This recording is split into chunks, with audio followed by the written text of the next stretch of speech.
على رسول الله وعلى آله وصحبه أجمعين.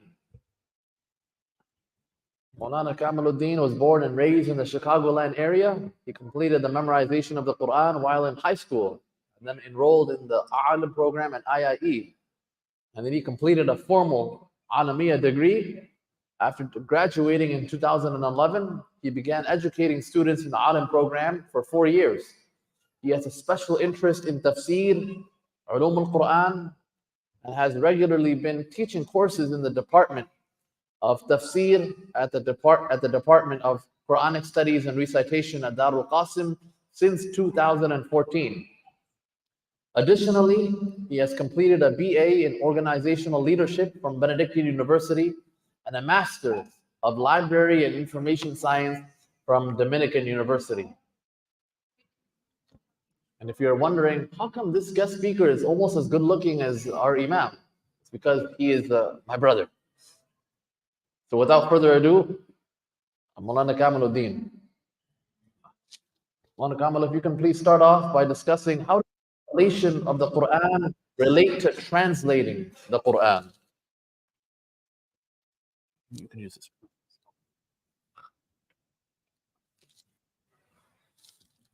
I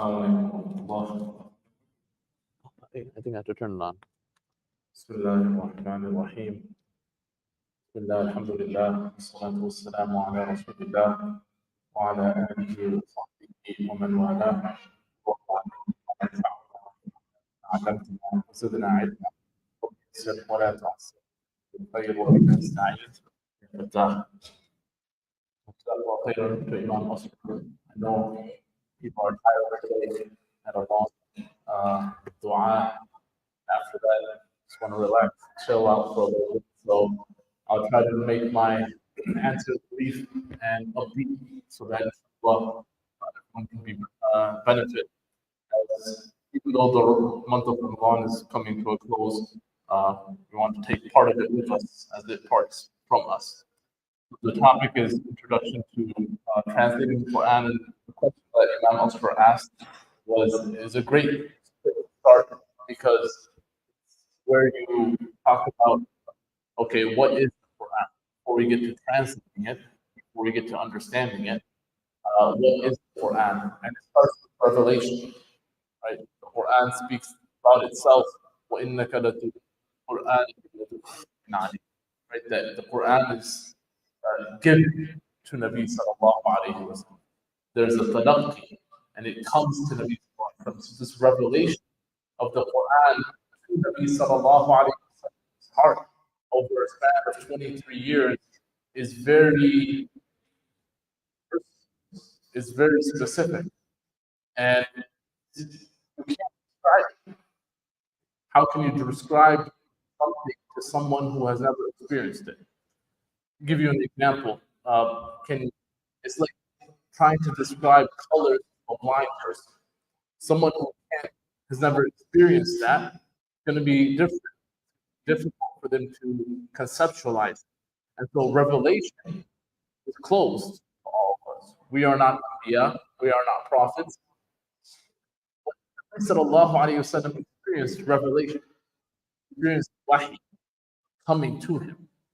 And understanding what that is an important aspect of understanding Quran. So Nabi Sallallahu Alaihi Wasallam would receive wahi. There are a description of the Sahaba radiallahu anhum. They would once Zayd radiallahu anhu was Nabi Sallallahu Alaihi Wasallam, his Mubarak had on his lap. And at that moment, revelation came. Revelation came to Nabi Sallallahu Alaihi Wasallam. And Zayd states he felt like he was going to be crushed, override, because of the weight of wahi, the weight of revelation. There is a significant physical trauma that occurred because of revelation on Nabi Sallallahu Alaihi Wasallam. Nabi Aisha radiallahu anha describes Nabi Sallallahu Alaihi Wasallam on a cold night, on a very brisk, cold night. Revelation is coming to Nabi Sallallahu Alaihi Wasallam and sweat is pouring out from his forehead. This shows the physical, strenuous nature of receiving wahy. Receiving wahy is no ordinary task.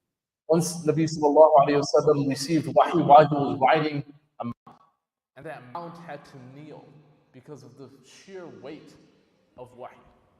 And so, wahy is important to understand that revelation, the Quran, is something that was given to Nabi sallallahu alaihi wasallam. He had no authorial input. Nabi sallallahu alaihi wasallam didn't have control over wahy. He just received it from Allah Ta'ala. And that's the starting point of understanding what the Quran is. This medium that is now closed.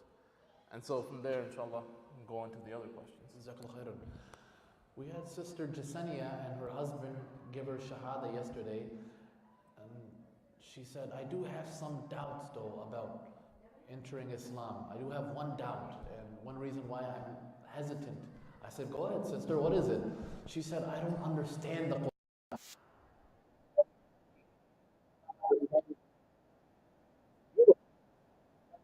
I just don't understand it. That's the masjid, right? They don't understand it either. So how is unacquaintance with classical Arabic an impediment to understanding the Quran? Yeah, this is this is an impediment that you want to get over, right? Unacquaintance with Fusha, unacquaintance with classical Arabic is an impediment that you want to try and get over. You know, you might recall in chemistry 101 class the litmus test, right? You take a blue litmus paper and you put it in, and if it turns red, there's some acidity in the water, in the liquid. There's a litmus test in terms of Laylatul Qadr. There's a litmus test in terms of did you receive Laylatul Qadr? And that occurs, judge yourself a week, a month, 3 months from now. And the ayah, Inna anzalnahu fi laylatil qadr. That did your relationship with the Quran increase? That is a litmus test. That you found Laylatul Qadr or you didn't. That you took advantage of it or you didn't. And so this unacquaintance is something we want to get over. Because historically speaking, we are in a all-time low when it comes to spiritual and academic fluency of the Quran. We are at an all-time low. And before, if you look at different Mughal eras, whether it be Mamluk era in Egypt or it be the Mughals in the subcontinent, the Ottomans in Turkey, there was a functional knowledge of Arabic amongst the masses. There was a functional knowledge of Arabic. We have kind of plateaued as I'm just going to do just enough that I can pray. I'm gonna learn Arabic just enough that I can pray namaz, I can pray salah. We need to get past that. Right? And the way we do that is enrolling in programs that teach Quran, that teach Islam, that teach the Arabic language. And it's one of the key elements for a person to draw closer to Allah Ta'ala. And so it is a huge impediment when it comes to um, not just enjoying and taking benefit from the Imam's recitation of the Quran and Salah, but your own relationship with Wahy and the divine word. Your own relationship with that increases the more you are acquainted with Fusha and the classical Arabic. May Allah allow us to do more than just a bare minimum. The most common question I receive in Ramadan, especially the last 10 days, how can I enjoy the Salah more? How can I connect with the Quran more? So learning Arabic is the key, as Mawlana Kamil mentioned. The Quran has different audiences. Sometimes the Quran is speaking to all of humanity. Sometimes the Quran is speaking to Christians. Sometimes the Quran is speaking to the Jews. Sometimes Allah is speaking to the believers. What method should we use to view and gauge these different audiences? MashaAllah, as Imam Akbar stated, there are different audiences that the Quran speaks to, as well as different audiences that engage with the Quran, through which sometimes the medium we have to engage with them as well. And so the ayah that is you probably heard often throughout this month was شهر رمضان الذي أنزل فيه القرآن هدى للناس. هدى للناس. It is a guidance for all of mankind. And so there, once Utbah came to Nabi sallallahu alayhi wasallam in the early days, and he offered Nabi sallallahu alayhi wasallam that, we'll make you the richest person in Mecca. Just abandon this. We'll marry you off to the most beautiful woman in Mecca. Just abandon this da'wah. We'll make you king. You want to be king. You want to have supreme power and authority in this area. We'll make you the king. And so he kept offering Nabi sallallahu alayhi wasallam different options for him to abandon. Nabi sallallahu alayhi wasallam just kept listening until he asked him, "Are you finished?" And then when he was finished, he recited Hamim from Surah Al-Fussilat, and Utbah was just overcome. Even though he did not believe, he was overcome and in awe of what the Quran had to offer. And he was floored. He came back to his people and he said to his people, leave him. And people were saying, no, he has bewitched you, he has tricked you, he has put a spell on you. And so the Quran, it touches an individual no matter who it is. And it addresses, it is a universal kalam, it is a universal speech. But as Muslims, when we approach the idea of, okay, I'm going to be looking at translations of the Quran, you want to know who that translation is coming from. What's the authority of this individual? What's the qualifications of this individual? And then we'll talk a little bit about more of this coming up, but the Quran, we believe that it is kalamullah, and there is no authorial input from anybody else. And it is muta'abbad bi tilawatihi. The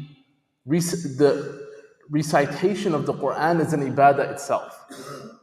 Okay, so when you think about how I want to understand the Quran, what if your understanding does not lead to thawab?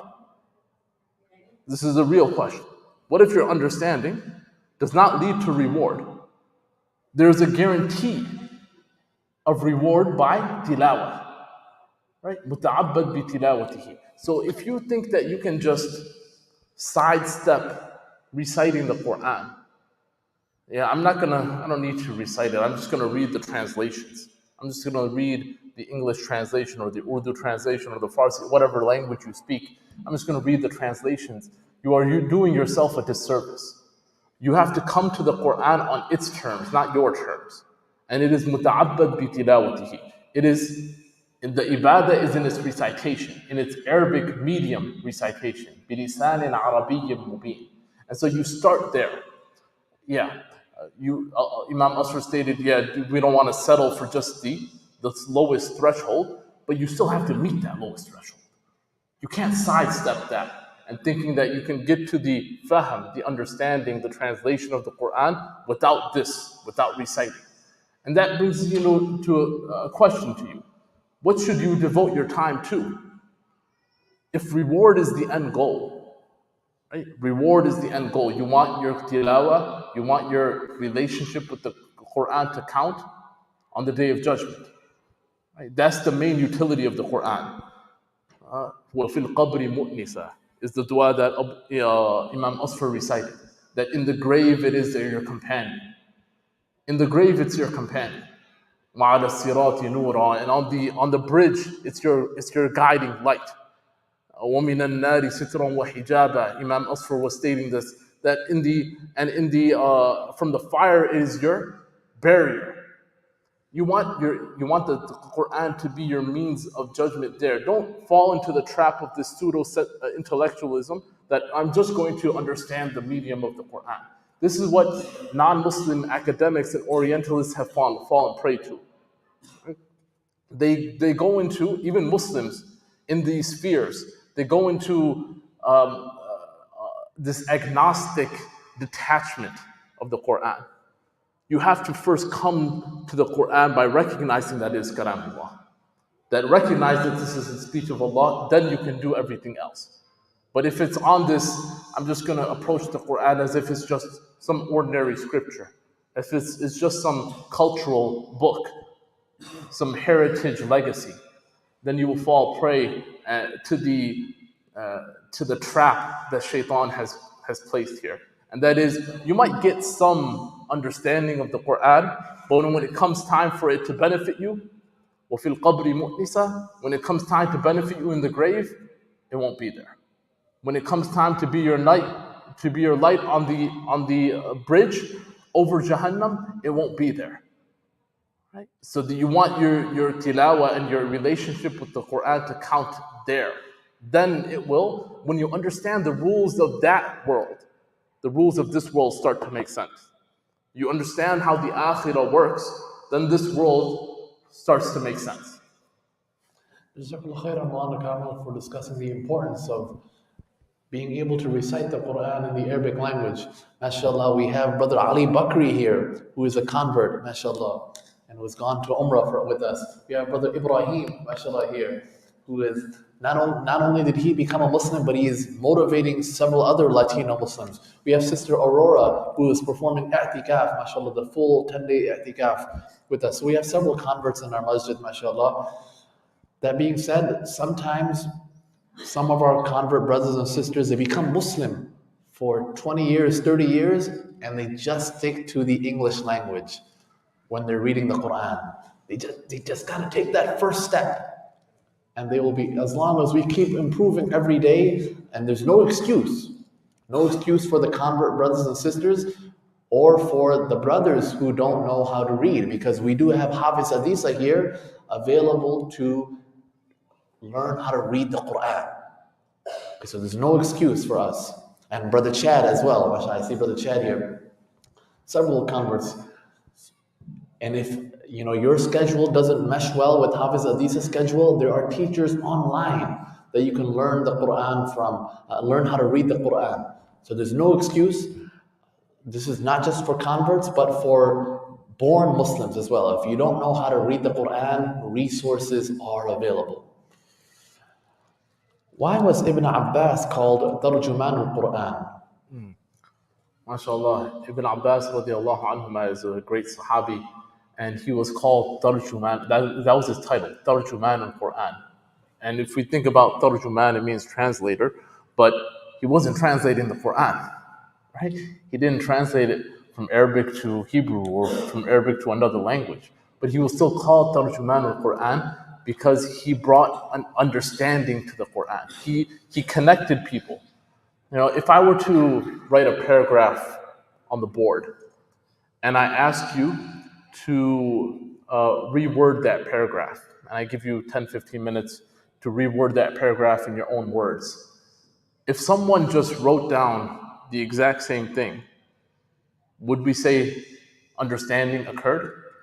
Right? They regurgitated the same thing, but understanding didn't occur. So tarjama in Arabic, the word tarjama does not simply mean to translate from one language into another, which is why it's important for you to understand the Quran on its terms. You can use these other aids to benefit you, right? But if you are on the serious path to understanding what the Quran has to say, you have to understand it in its original Arabic with all of its underpinnings. There's an ayah in Surah Al-Nazi'at, وَالْأَرْضَ بَعْدَ ذَلِكَ دَحَاهَا, that people misunderstand, mistranslate. I was actually just reading a reformist translation not too long ago, and they were translating this as the earth is shaped like an egg. And like an ostrich egg, right? Like an ostrich egg. I heard that in a YouTube, like a famous guy. He was like, "This is the proof of the Quran." وَالْأَرْضَ بَعْدَ ذَلِكَ دَحَاهَا. I didn't even say it right. He's like, yeah.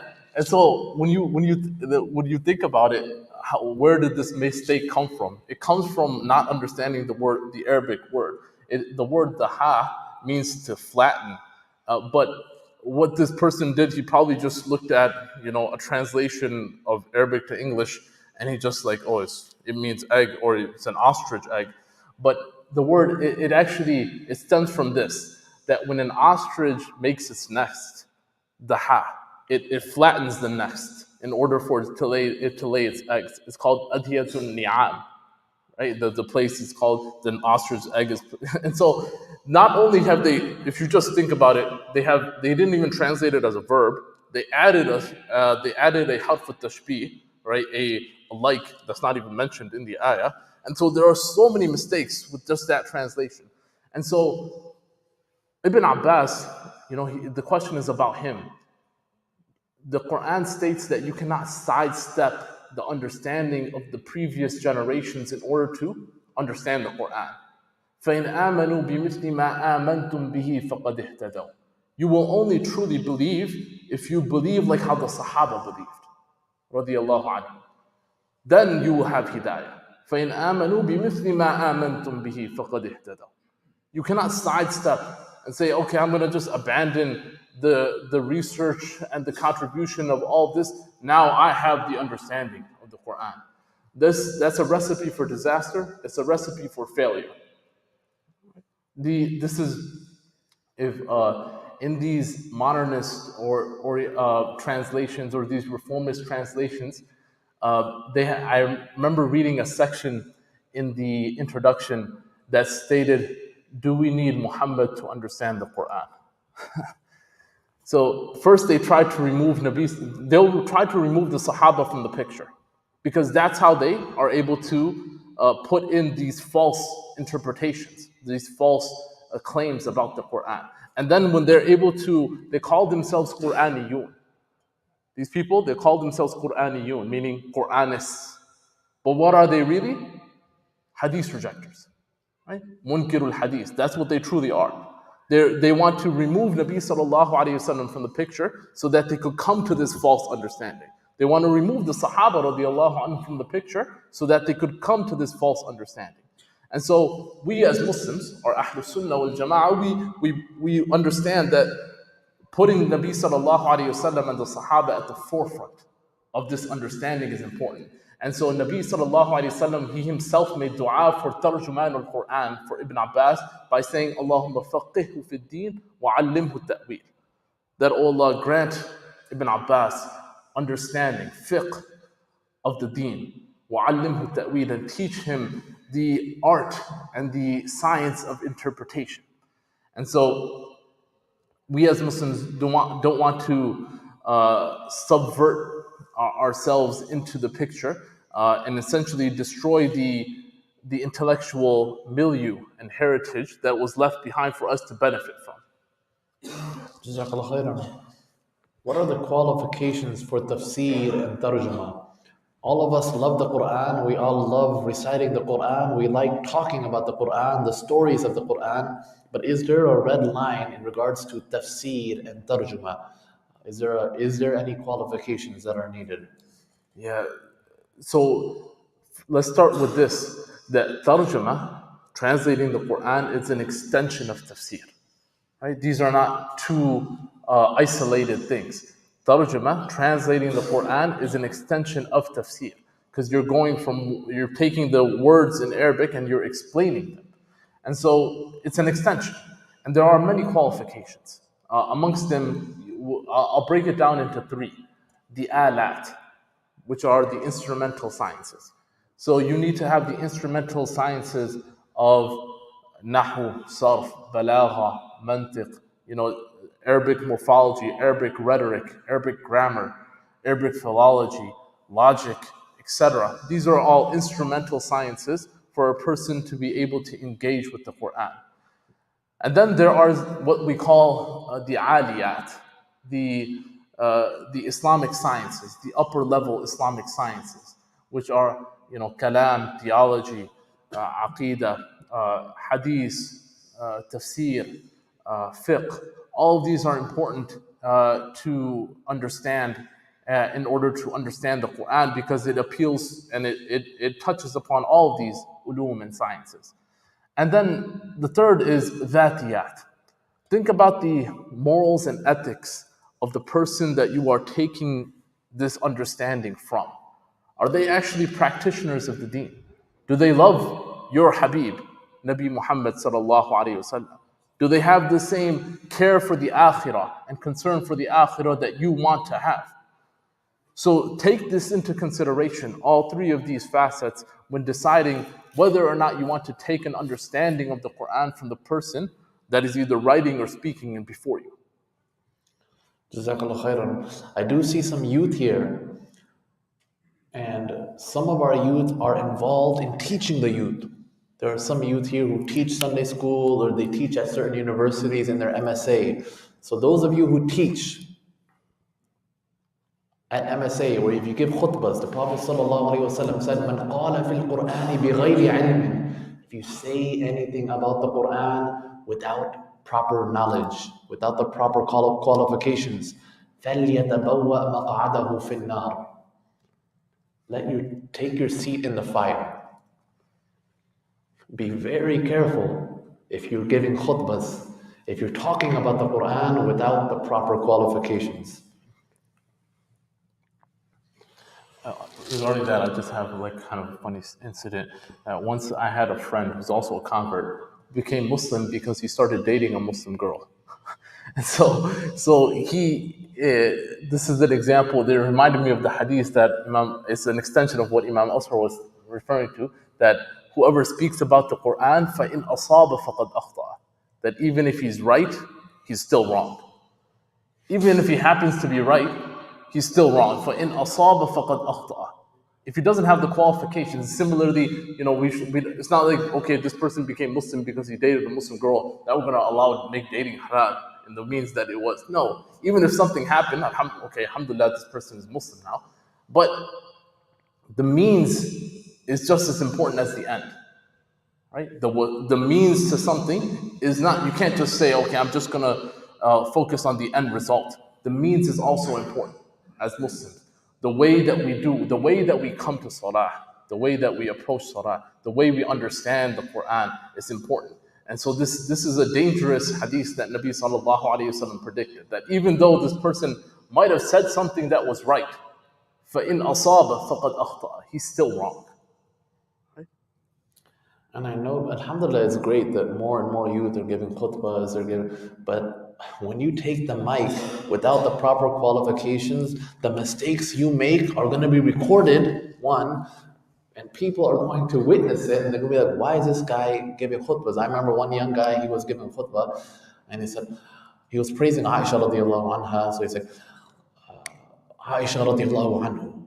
I was like, simple, basic mistakes like this.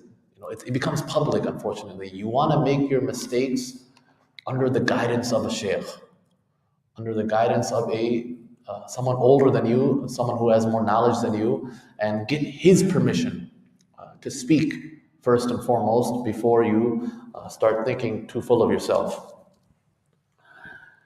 2 more questions. Can you give an example of creativity in presenting wahy?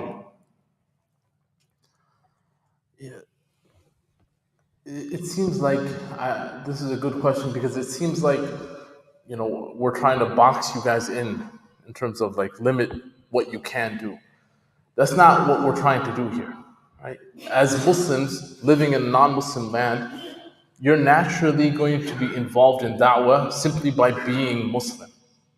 You're by being Muslim in a non-Muslim atmosphere, your presence itself is da'wah. And that's not just me trying to be inspirational. That is actually the case, right? That the world, Nabi sallallahu alayhi wasallam states that the world will continue to exist until there is no one to say Allah, Allah. حتى لا يقال في الأرض Allah, Allah. This is the reality, that because Muslims exist, we put the brakes on Qiyamah occurring. It is our presence as Muslims that puts the brakes on Qiyamah coming. حتى لا يقال في الأرض Allah, Allah. When no one is left to say Allah, Allah on earth, Qiyamah will come. So your very presence is da'wah. Right? Your very presence is da'wah. And so an example of creativity in presenting the divine speech comes from the seerah. once, as you know, the Muslims were being persecuted in Mecca. And the hijrah before Medina was to where? Abyssinia, right? To Habsha. And so many of the Muslims went there. And the mushrikeen of Mecca didn't like that. They wanted to continue persecuting them. And so they sent Dahiya to Quraysh, the mastermind of the Quraysh, to bring these people back from Najash. Who was that? Say it again. Amr ibn al-As. Later on became radiallahu anhu. Right? But at this time, he was a disbeliever. But he was a slick individual, mashallah. He could convince you that this pole in front of you is made of gold. You know, he was very cunning and smart. They called him Dahiya to Quraysh. And so he went to Najashi and he presented his case. And the Muslims put as their spokesperson the older brother of Ali radiallahu anh, Ja'far ibn Abi Talib radiallahu anh.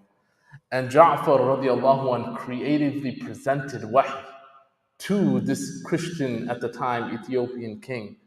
And he creatively presented the ayat from Surah Maryam. And so this is an example of there's always going to be room for creativity in presenting the divine speech. But that creativity comes with content. In order for you to be able to represent and represent Islam, represent Islam in the true form, and then represent it to your audience, you need to have knowledge of the content as well as the context in which you live it. Just as Ja'far radiallahu anhu knew at that moment what would be something that turns the hearts at that moment. He knew what to recite, he knew what to say, he knew how to say it. And so there will always be creative. I'm not trying to limit the Muslim output in the ummah, but that output should be something that gains you salvation, gains you najat. Jazakallah khairan. May Allah Ta'ala allow us to read the Quran like Ja'far. There are, I love the i'tikaf group. We only have 30 to 40 people here, but everyone I see is paying attention. MashaAllah, may Allah reward you. May Allah accept the efforts that you guys are putting forward, especially these last few nights. There are sincere brothers and sisters in this masjid right now who don't know Arabic, yet, MashaAllah, I see them reading tafsir of the ayahs that we're going to recite. They have on their iPad the PDF of Ma'arif al-Quran, and they ask me, hey, what verses are you going to recite for Tarawih tonight? MashaAllah. May Allah reward them. What can you give me examples of translations of the Quran to avoid, and translations that you would recommend, and tafsir that you would recommend, and tafsir that we should avoid?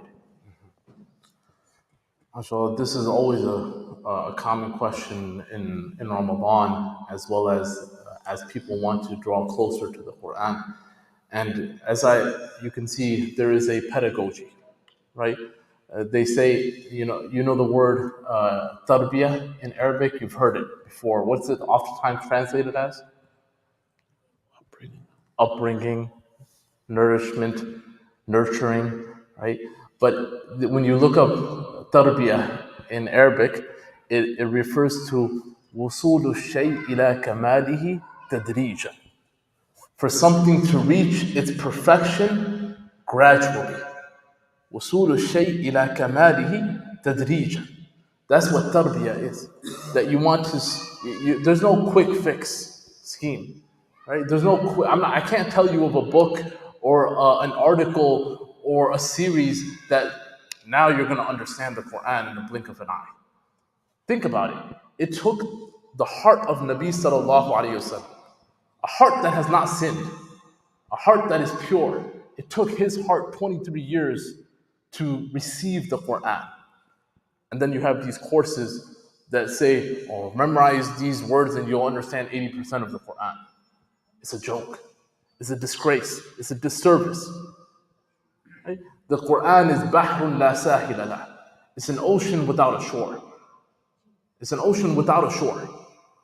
And so the better you are trained to delve into that ocean and extract the pearls within it, the better the more pearls you'll be able to extract. But there is no quick fix. There is no one book that will change your entire perspective. It is وصول الشيء إلى كماله تدريجا.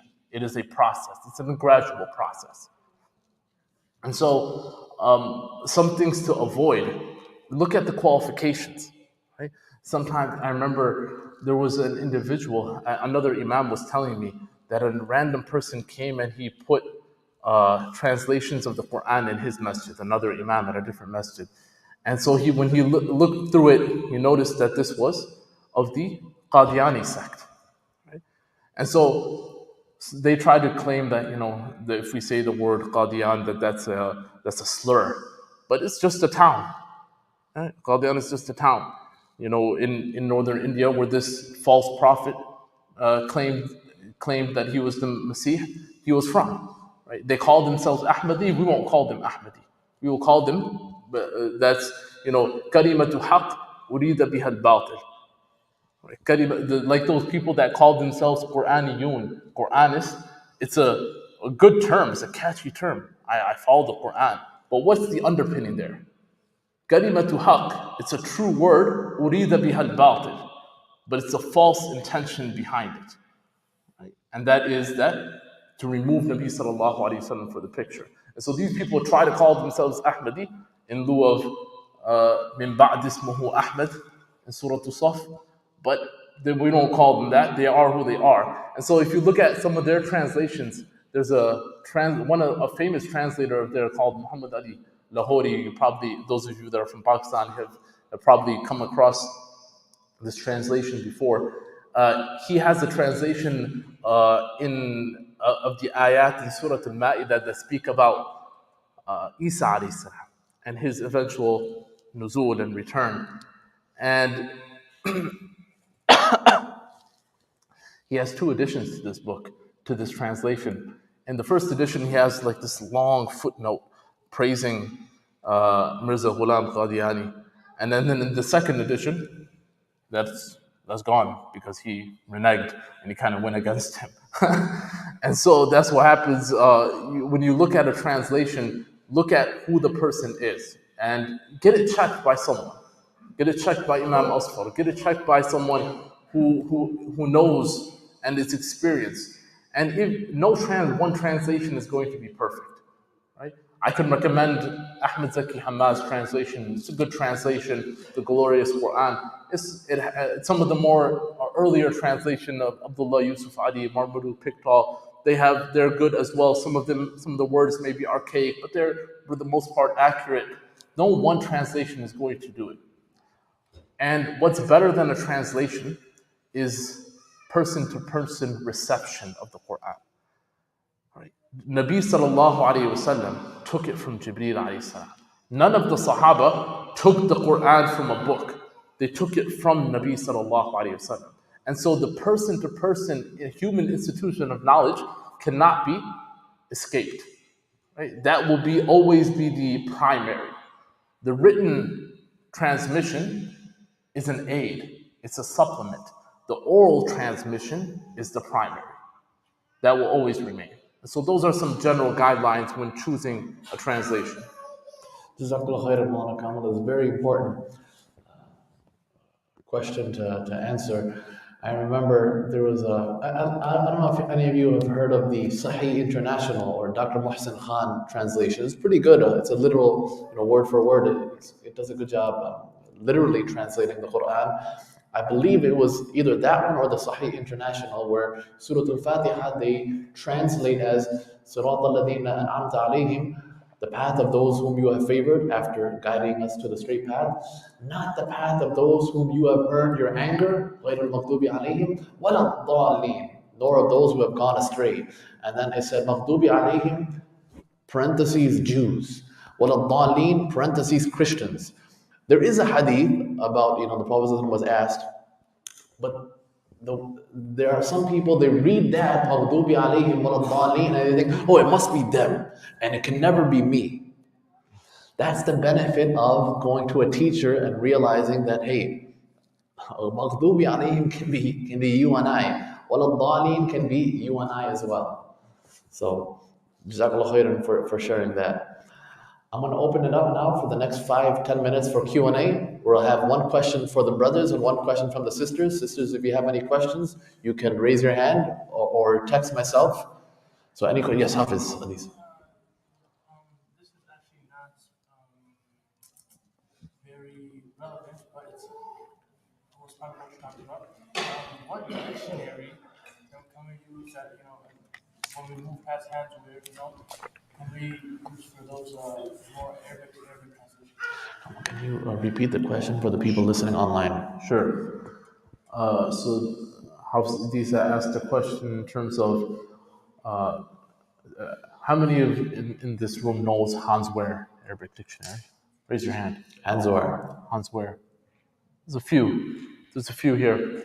So he asked the question about Hans Ware, that if a person is learning Arabic, Hans Ware is an Arabic to English dictionary written by a German Orientalist, and it's a common reference for people who are learning Arabic through the English language. And so Hafiz Adisa asked the question that if a person is past Hans Ware in their understanding of Arabic, what are other dictionaries that one can benefit from in their pursuit of understanding the Quran in its true original form? Right. So there's actually the Hans Ware is a good starting point, and then there are different general Arabic dictionaries. People think that there's this kind of fad and phenomena that of I'm going to learn Quranic Arabic, right? I'm going to learn just the words in the Quran. You can't understand the Quranic Arabic unless you understand the Arabic lexicon. Right? You need to the language. The Quran is what consecrated the Arabic language, right? So you need to understand the entire scope and spectrum of the Arabic language in order to fully appreciate the Quranic Arabic. There's this false perception and fallacy of thought that I'm just going to learn these words, and because of that, I'll understand the Quran. You're not, right? You will have a very minor surface level understanding. So you want to expand that, right? So start with just Arabic dictionaries, like Al-Mu'jam al-Wasit is a common dictionary that is from Arabic to Arabic. And then from there are specific Quran dictionaries, like Mufradat of Raghib al-Isfahani, his Mufradat al-Quran, the whole genre of Gharib al-Quran, right? Unfamiliar words in the Quran is a whole genre of literature on that. So, but it starts with not just Quranic Arabic. That's why anyone who has studied Arabic at any level, at past beginner, intermediate level, they don't go straight to the Quran. You do a lot of poetry, you do a lot of prose, you cover Arabic of different genres, Jahili, Umayyad, etc. You cover different genres because that whole scope is what allows you to appreciate the Quranic contribution. We have a question from the sister. Which Urdu translation do you recommend between Ibn Kathir, Maududi? Okay, so yeah, there are a few different Urdu translations out there, mashallah. Again, there's one called Tafsir Uthmani. It's written by Sheikh al-Hind, as well as he passed away while in the middle of writing it, and then his student, Mawlana Shabir Ahmad Uthmani completed it. And so that's both an Urdu translation along with brief commentary. That is one I would recommend in Urdu, as well as Bayan al-Quran of Mawlana Ashraf Ali Tanvi. Mawlana Ashraf Ali Tanvi, rahimahullah, was also a great scholar of the subcontinent who wrote a translation and a brief commentary called Bayan al-Quran. These are both Urdu translations that I would recommend for Urdu speakers. Brother Aman? I was just gonna ask, you mentioned just be careful of deciding Quran versus so I was gonna ask how you navigate going through that, especially when if you're asked to give and if you don't do it, someone else might do it, and that person might follow a different sort of theology, something that's very common at university. So how do you kind of navigate going through that? Yeah, So I'll repeat the So the brother's asking a question that people should be aware about. Yeah, there should be a heightened level of sensitivity when wanting to give khutbahs, especially if you aren't fully qualified to do so, but you're still asked to. You're put in those positions, and if you don't do it, there's a chance that someone who is going to do more harm than good might be in your place, right? So it's what you want to do is the follow the principle وَفَوْقَ كُلِّ ذِي عِلْمٍ عَلِيمٍ. Always be under the tutelage of someone, right? You are going to make mistakes if you're put in a position such as that. And I myself was in the position before Imam Asfar and others who have been in that position. But you can limit the amount of mistakes and you can limit the damage of those mistakes by being under the tutelage of someone who is qualified. So when the time comes that the person may not be able to like I do this for a few students that give khutbahs and MSAs at different colleges in the area that I live in. I live an hour from here. I always make fun of Oscar about that. So that he lives in a different state. But in the area, in the northwest suburbs, there's a few students that I tell, I don't have time to listen to their entire Jummah khutbah, but whatever they have trouble with, they run by me, and they themselves are students. They themselves are students, so they'll be studying once a week at Dar al Qasim College. They'll be studying once a week at Ma'at Ta'lim al-Islam, i.e., or some other institute. They're students themselves, and they recognize that. So you be under the tutelage of someone, and this idea of working under the apprenticeship of someone will save you from a lot of heartache and headache, and that heartache and headache translates into sin, right? And that's what you want to avoid. You want to avoid being a catalyst for others' misunderstanding. Avoid being a catalyst for sin, and so work under someone and remain a student. If you're going to be put in a position of leadership, put in a position of authority, put in a position that you have to deliver halaqas and khutbahs, then you have to take the onus and the responsibility on yourself. That if I'm going to do this, I want to do it in a way that is fulfilling the right of the khutbah, fulfilling the right of the halaqah. And so I'll run some if I have a thought, a new idea, something I haven't heard before anyone else say, I'll run it by Imam Asfar, I'll run it by Sheikh Fulan, so that it's that. And then along with that, you should have your own structured learning of Islam. You should always have your own structured learning of Islam, not this halaqah-based knowledge of Islam. This is good, alhamdulillah, these are stimulants, but there's a pedagogy of learning, right? There's a process to learn structured Islam. And so that structured learning should be a priority for you.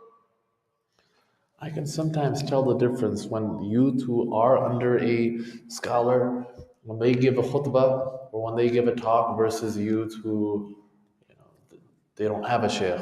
Shaitan is their sheikh. They make basic mistakes in the khutbah, basic tajweed mistakes, basic mistakes even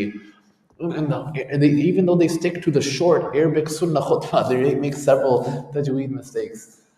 Common mistakes. They're not common to their ear, but it's common to anyone who has a little bit of knowledge. So once again, it's beneficial for you, for your own sake, that you are saved from committing these major errors in public. Any other questions? It looks like that baby over there has a question. He's tired. Okay, thank you all for coming. Please do meet and greet Mawlana Kamil before you leave. May Allah bless him, bless his time, and bless his studies. If you get a chance, do visit Dar al Qasim and ask for Mawlana Kamil to give you a tour of their brand new library and their brand new campus. He'll be more than happy to do that. Tomorrow we have Ustad Faizan Mumtaz, which will complement this lecture, inshallah. And he will provide tips and provide examples from the Quran how we can truly understand the Quran through the Arabic language. Take care. Assalamu alaikum wa rahmatullahi wa barakatuh.